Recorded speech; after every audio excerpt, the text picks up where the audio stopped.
everyone. A very warm welcome to another episode of Psychology Talks, and I'm your host, Amreen Nadeem.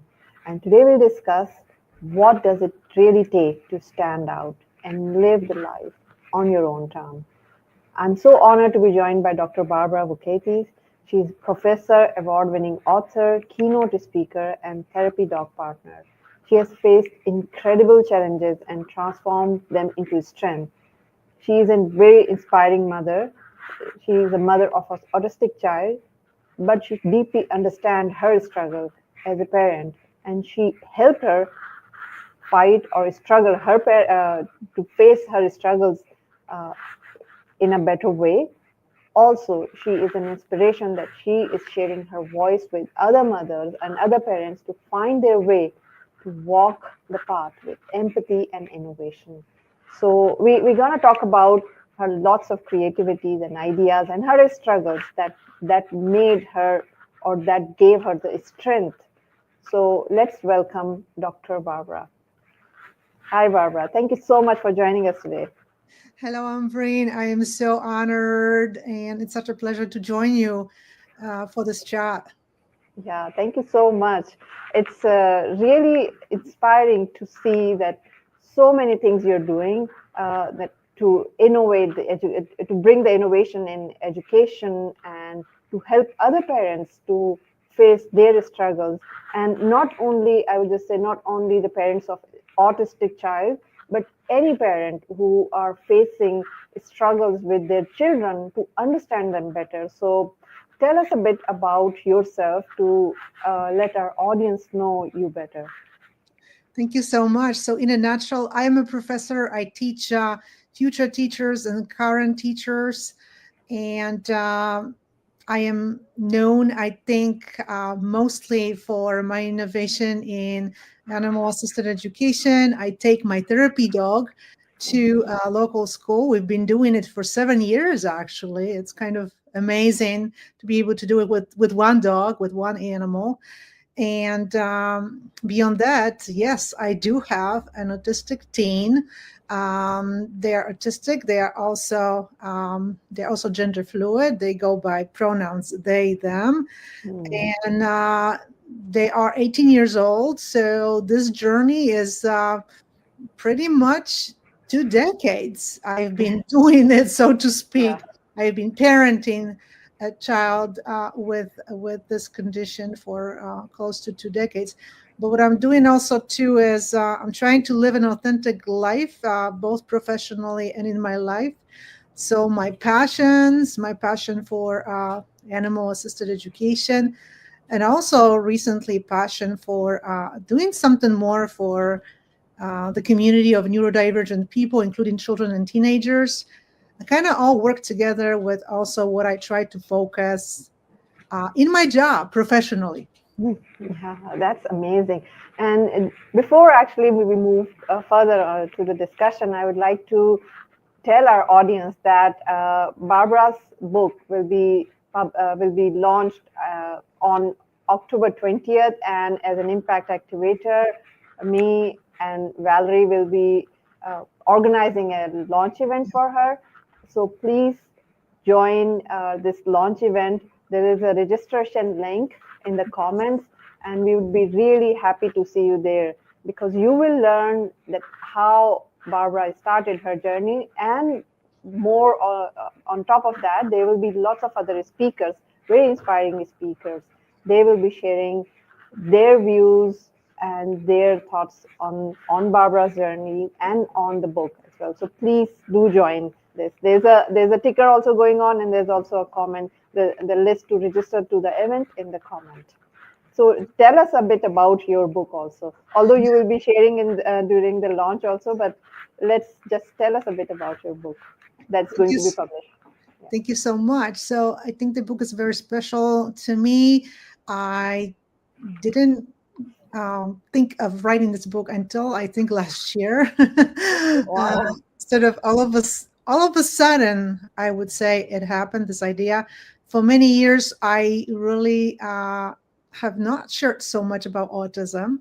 It was just something I kept to myself. And for a variety of reasons, And we always have those reasons at different times of our lives. One of them was I was trying to protect my child, because you never know when you say my kid is autistic. Several years ago, I wasn't so sure what kind of response I would get in the community too. Now my thinking is different about sharing it and not sharing, but it took a little time to arrive at this new thinking. I remember some time ago, I went to some kind of workshop. It was like an online workshop, and Mhm. we were asked what we're doing. So I was sharing about animal assisted intervention, education, how I am passionate about it. And then somebody asked, but why are you doing this? Yeah. Why are you doing what you're doing? And I was thinking about it. I was like, wow, I don't know, I'm just doing it. I'm excited about it. It really brings so much joy, and I see how it makes changes for children, both in terms of social and emotional learning, and also learning different subjects. But I haven't really thought about like why I'm doing this, because when you're so busy and doing things you like, you don't really often Yeah. reflect on this. Yeah. And I thought about it, and actually, it turns out when I more deeply thought about it, it is really connecting to autism and to my child, Yeah. because when we got a dog for our child, when Karina was about 10 years old, I remember when I was thinking, what if, since our dog is learning to be a therapy dog, what if I take her to her school and see how children respond to a therapy dog, including autistic children? Yeah. Because at that time, I was thinking, there is a system that is supposedly is supposed to help neurodivergent children, but I knew at the time already that that system was not good enough. And Yeah. I thought, what else can we do in other ways that would support autistic children and other special needs children? So it really was a huge connection between my animal assisted education and having a neurodivergent child. And that was the first step of thinking about the book. And then really a lot of struggles throughout my child's high school, actually. And again, thinking, what is going on? The system is not really working well. And at the same time, throughout the high school, I was observing my teenager, my Kalina, and saw incredible gifts and talents they were developing. And I thought to myself, I don't have these gifts and talents in the way they have. How is it that these gifts and talents are not recognized so much in school? What's wrong with society, with the educational system? And that was, I think, a really pivotal moment for me that told me, that's it, Barb, you have to write the book. Yes.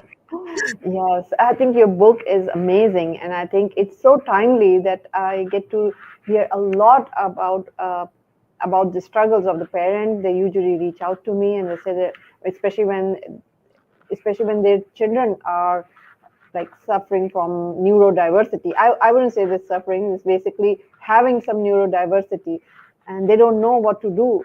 But as you said, that every child is so intelligent. It's just a matter of just recognizing their strength and using them in a right way. Whereas, as you mentioned, the system is kind of very broken. They only support those who are easily fixed in that box, right? So those who are a little different, it's so sad that system does not even accept them. Instead, they actually punish them.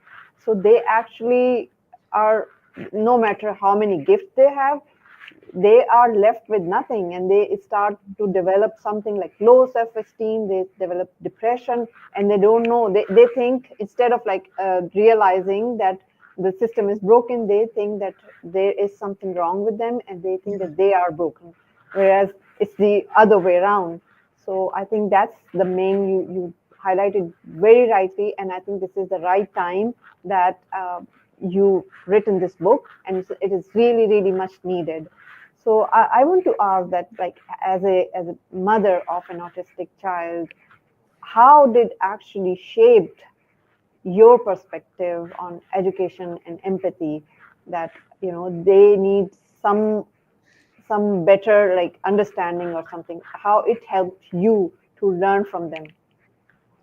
I do have a lot to say, but of course, again, it needs to be in a nutshell. And also, I do not have thorough understanding of other systems in other countries, educational systems, how they work and how they support neurodivergent children.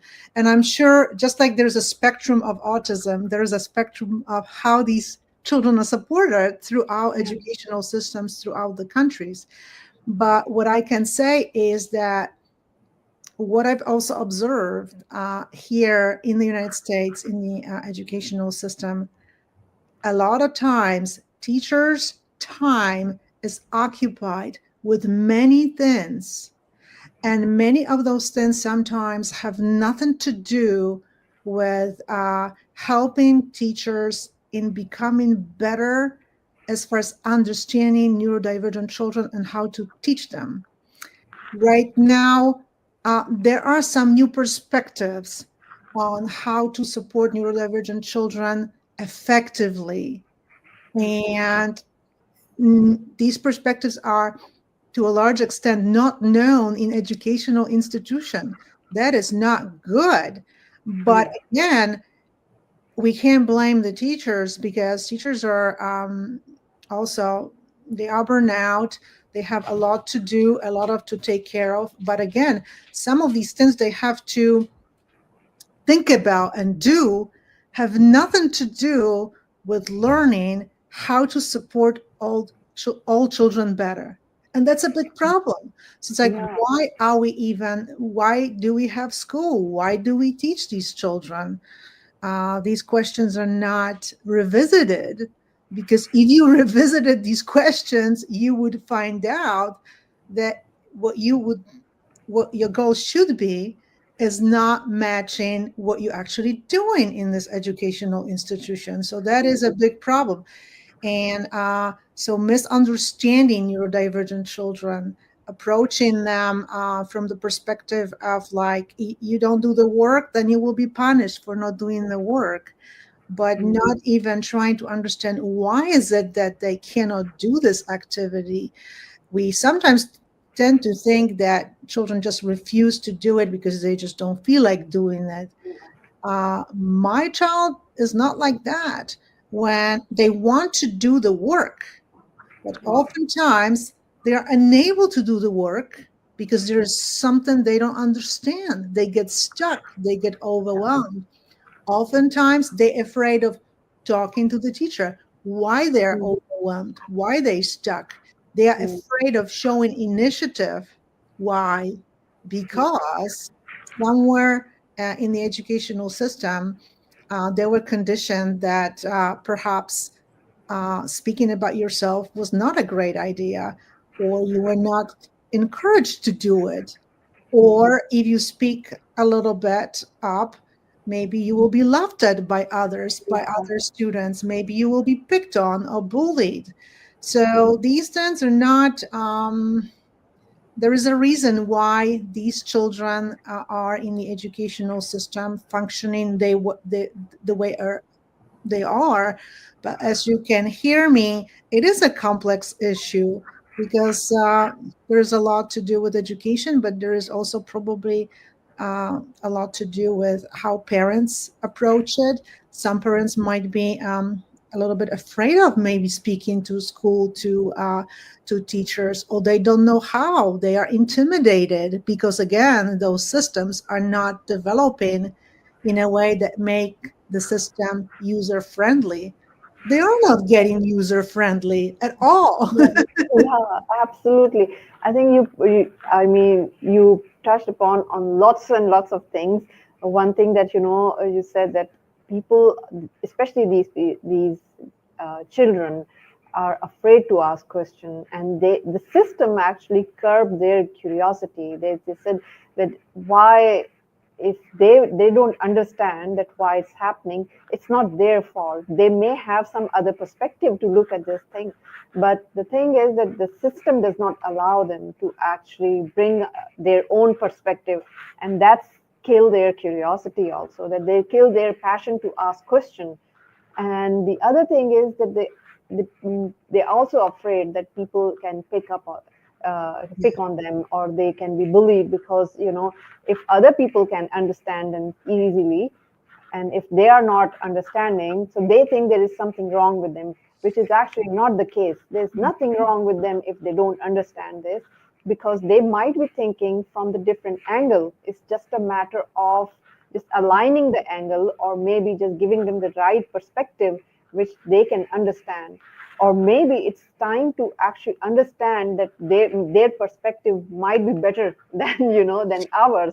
So it is much important. And that's what, like, as my son always says, that teachers teach in just one, in one way only. And he like, we recently had this a long argument, and he said that why teacher ask us to show the working if they're only interested in getting the right result, right? So if this something that Yeah. if they have to show the working, and again, he point out very rightly that the working they need to show is also needs to be aligned with what they had shown, because he had several other ways to reach to the conclusion or to the result, and if he do it, it would not be accepted. So there are so many things, especially broken in the system, which we can talk about. Your book is the title is Unshakable. Yeah. So just tell us about it. That what does it mean for you to be unshakable? It definitely doesn't mean that you are so strong that nothing nothing phases you, Yeah, but to me it means just being able to just knowing what your why is, why you're doing things you're doing, who you support,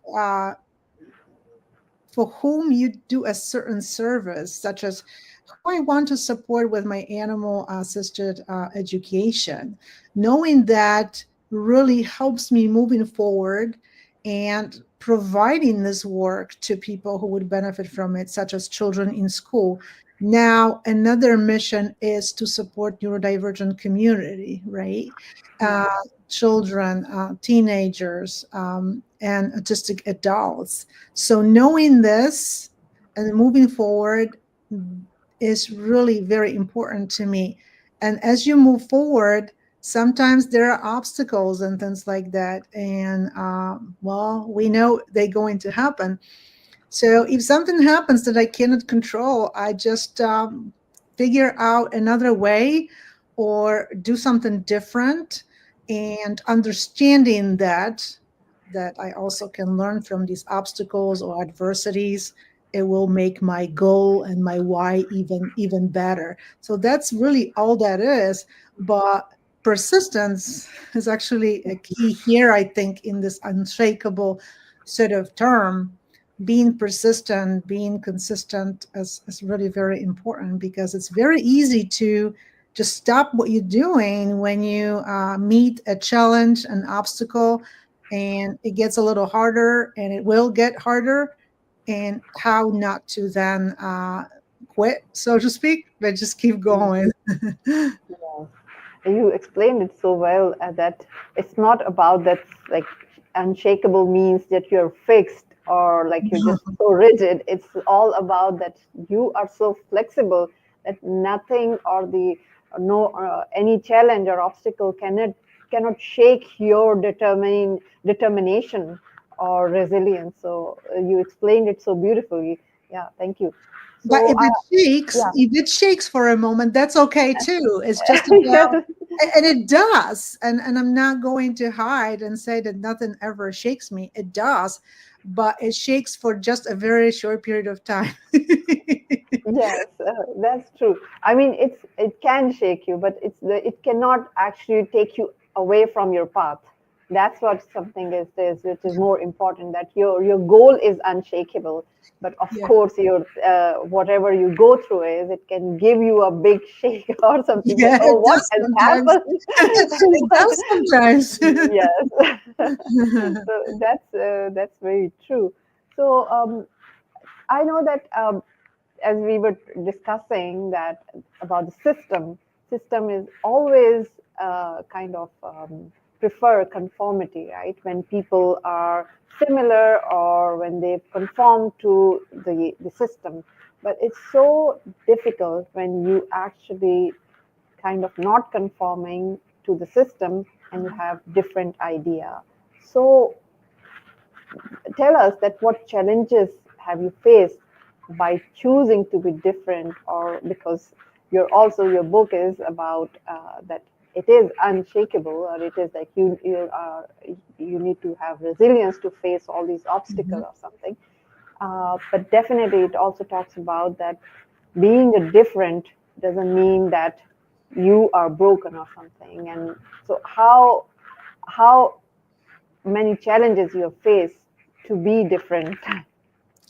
Uh, I think that the challenge itself, the biggest one really is handling my child's education for so many years in the system the way it is. That's the really biggest challenge because Mhm. uh, I don't remember a year that would be like smooth. So there's always something I have to handle, something I have to intervene about. And it takes a lot of work. It's emails, it's phone calls to the teachers, trying to figure out things. Sometimes the teacher is not good, is not responsive. What do you do next? What do you do next? So it's a lot of these kind of this kind of problem solving. Then, as far as somehow the last grade of my child in high school is so far pretty good. Mhm. For some reason, there is a really good group of teachers this year, and Wow. Karina likes them, talks about them, and I see there is a totally different spirit that Karina has as far as the education. But we're talking about the last grade of school. What happened Yeah. before that? There was always a challenge. But there were teachers who were, of course, very good, and they made this journey so much better. As far as the challenge concerning what I'm doing, the way I'm doing this advocacy, I think advocacy itself is a challenge. Uh, Yeah. being also on social media, advocating for autistic individuals, promoting the book, speaking about it. I mean, it is a challenge itself, but I haven't ever met um, any challenging comments from anybody who would be telling me that this is not the right thing to do or anything like that. So I don't see my journey in advocacy as much challenging. I think the challenge is probably uh, like, what do you do? How else you can contribute to this advocacy for neurodivergent children, for autistic children? How can I also maybe help other autistic parents to stand up, to raise these issues, to also become advocating parents. Some parents do this work, but many do not for a variety of reasons, because as a parent of a neurodivergent child, you just don't have the time. You work, and then you have a part-time and sometimes full-time job of supporting, advocating for your child. But I think that that every parent, no matter how busy they are, they can do something, at least a little, to help in this advocacy, because I think this is very important. If we do not do something, we can't expect that other people will do it for us. So I think that's a pretty good challenge for me right now: how to take this work further, how to connect with more neurodivergent families, but not only, because We also need support from communities that are not neurodivergent. Yeah. If they understand better the incredible nature of autistic's mind and how autistic mind can contribute to new ideas, work, they will see the brilliance and benefits coming from neurodivergent people too. So how to make this more out there in the public, I think that's always a challenge, and that's probably my biggest challenge right now. Right now, I don't have many more challenges than that. Yeah, that's a big challenge, but you're doing such a great work already that I know that you will do that as well.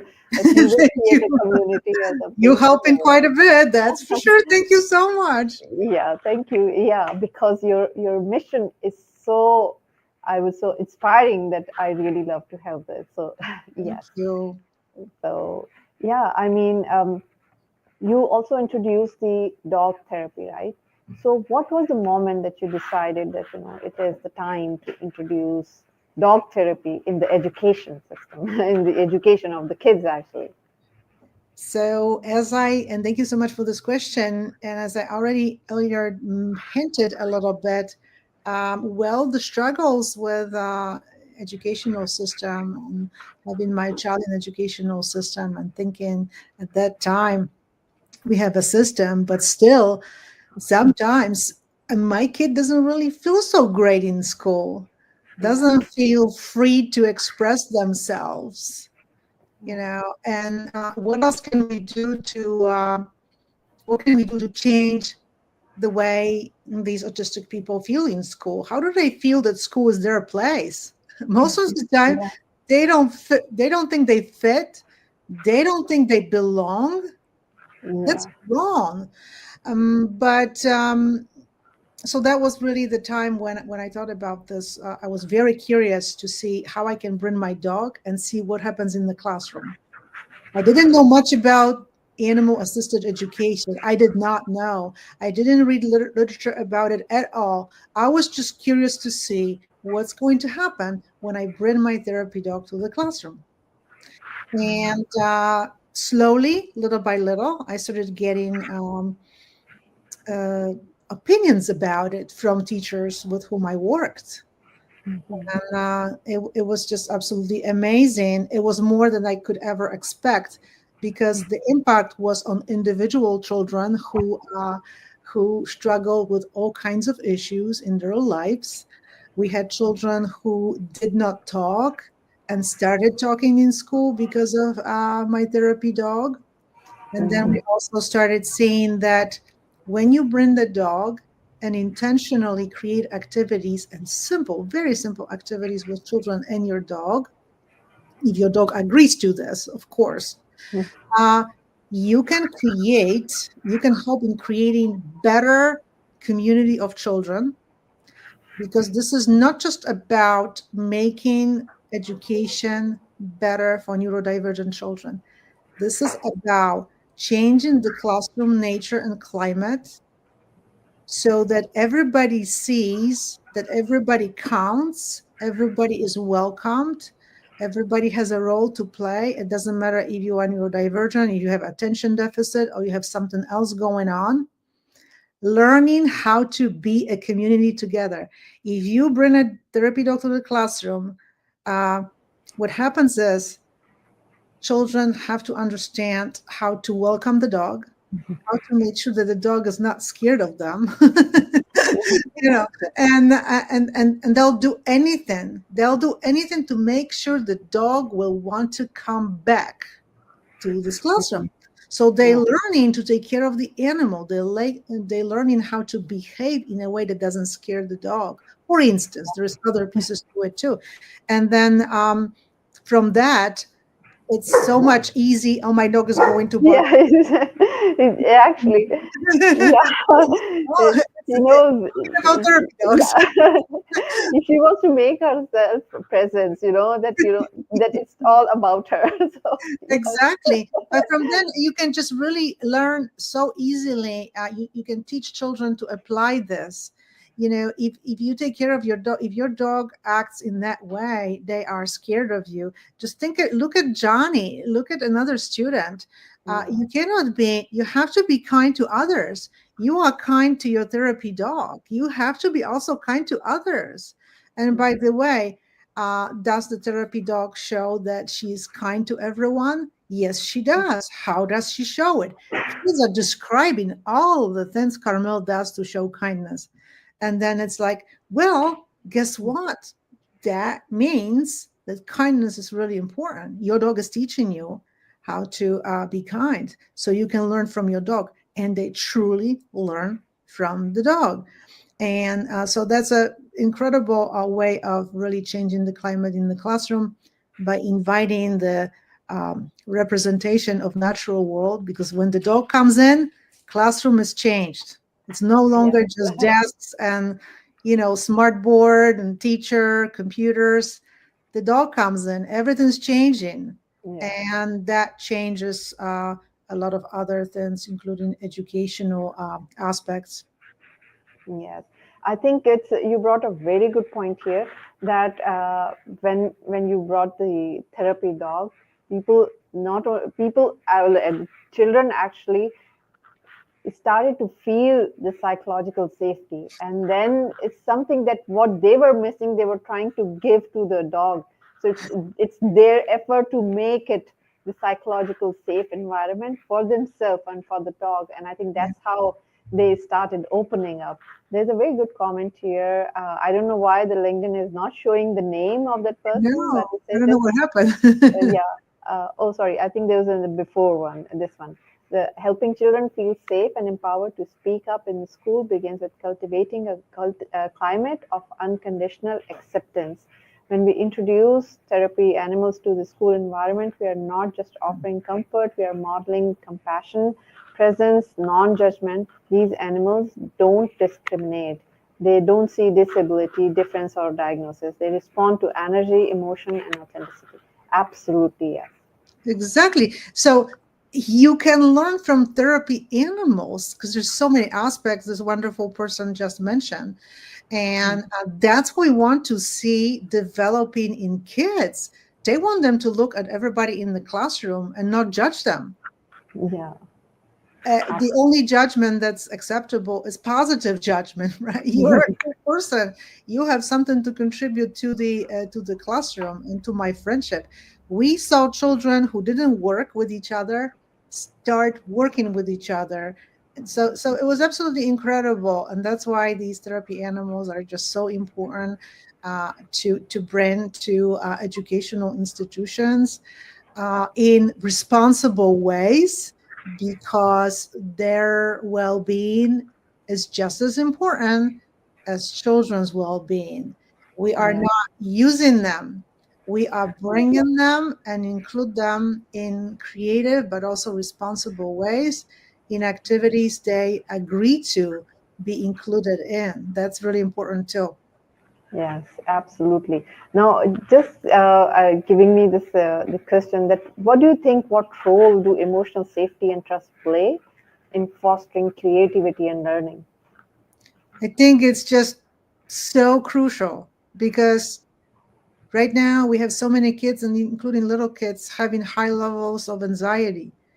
Yeah. So, if you feel anxious, there is something going on. You don't feel safe or encouraged to participate in anything, and you can't learn. The learning is just being literally blocked when you have this other emotional state. Anything such as anxiety is just not working well with being ready to learn. These things just don't work well together. And maybe an adult who is anxious is still able to learn something, even though it's hard. But you cannot tell this little kid to self-regulate and still learn, even though they have anxiety. It just doesn't happen. You have to do something different in order to create this a little bit different situation. So we had kids who were very anxious, and I brought my dog and just kind of it shifted their state of mind, their emotions, and they got interested in the dog immediately. and it just changed everything. And not Yeah. only their emotions, the more negative ones went away, but they got more interested and engaged in learning. So I think that emotional well-being is just it's just number one thing. How can you do anything else if your emotions are just not aligned with learning? Yeah, absolutely. I love that. So I want to ask one more thing. It's just like you introduce animal therapy and it's kind of innovative, right? So what do you think that what is the biggest challenge or like misconception in the education system when you're trying to give some innovative ideas or trying to change the system? I think basically there's only one challenge, to be Hmm. honest. There are Hmm. not many challenges because this can be fit in any school. If one Yeah. school can fit it, that means everybody else can. Yeah. But the biggest challenge is, let's say, from the teachers. Some teachers think that, well, this is my classroom. I rule. If I let the therapy dog in, I will have a chaos.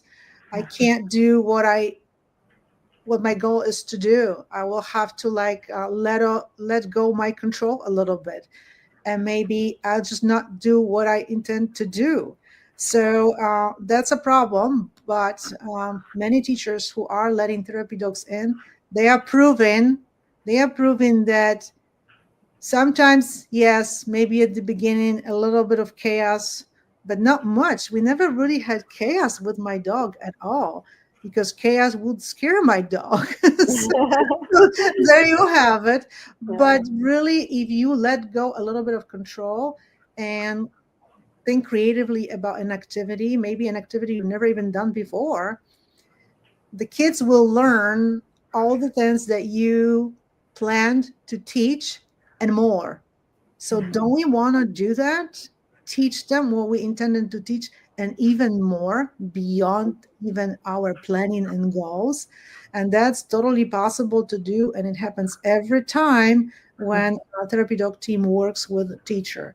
So that is really the biggest obstacle. Just open your mind a little bit and experiment. And by the way, teaching, one of the most important aspects of teaching is experimenting. Yeah. So if you don't experiment, I kind of question the teacher's mindset for teaching if they are just not willing to try anything else, really. Yeah, yeah. So I think that's the biggest challenge is that people are so much stuck to the system that they don't Sometimes. want to try the new thing. So I think, yeah, I know we can go on and on for this, but the time is limited. So, what one piece of advice would you give to parents or teacher that who struggle in let's say parenting or in dealing with the children who could be like neurodivergent or even neurotypical, but they may be different. So in dealing with especially children or different type of children, what one piece of advice would you give that how they can deal with them more effectively? I, I can certainly thank you for this question. I can certainly there's a lot of pieces of advice, but one major one that starts really everything is to work on your mindset. What is your mindset as a parent of the neurodivergent child? Do you believe in the potential of your child? Yeah. Because whether you don't or you do, it's going to shape everything else you do. How you approach the school, how you speak with the teachers, and how you help your child. So that is number one thing. Everything else falls in place. It's just a matter of learning a little bit more about it and reading books and all that. But your mindset is just really number one thing, and everything starts with that. Yes, I think that's a wonderful advice because it's so important that at least parents should believe in their kids Yes. because if they don't, then that missing thing that will always be part of their kids. So you give such a wonderful advice. I think if all the parents start believing in their kids, Mhm. of their potential and something, their kids can do wonders. So, It's very yeah, important because as a parent, you will be hearing all kinds of things from yeah, other people. And yeah, some of the things will make you even believe maybe my kid really cannot do it. And yeah, that's when you have to really reevaluate what you hear and not buy into everything you hear, really. yes, yes, absolutely. I think that is the bond between parent and the kid should be really unshakable. Exactly. So that's so. How can people reach out to you? What is the best way? Thank you so much. I would love to hear ideas and even just a message from anybody who is interested in this topic. I am on LinkedIn. I am on Instagram, on Facebook, just to mention these three, or supposedly three most important Yes, platforms. And I have a website too. I The think I have. website it is listed on my on LinkedIn. It's also on my Yes, Instagram account, and there is an email there too, so I can be reached in that way too. okay. Yeah, Yeah, I think yeah. I've shared your LinkedIn in my thank comments. you. So anybody who's listening, please Yeah, get get in touch with Barbara either through the social media or through her website. And yeah, please don't forget to register for the book launch that is going to be happening on October 20th. And you will, and please buy the book because I think it's a must-read book. It's much needed to understand that how you can help your child. It's not about this neurodivergent kids. It's for everyone. That, as Barbara just said, that you just need to believe in your child's potential, that they can do much better. And how you can do it, that's what she has written in the book by sharing her own journey. So, anyways, thank you so much, Barbara, for you're uh, welcome. sharing the insights and wisdom that today. And I'm sure our audience must have learned a lot from you. Thank you so much and have a great rest of the day. Thank you so much for having me. You too have a wonderful rest of the day, Ambrain. It was an Thank you. absolutely incredible pleasure. Thanks so much. Thank you. Bye bye.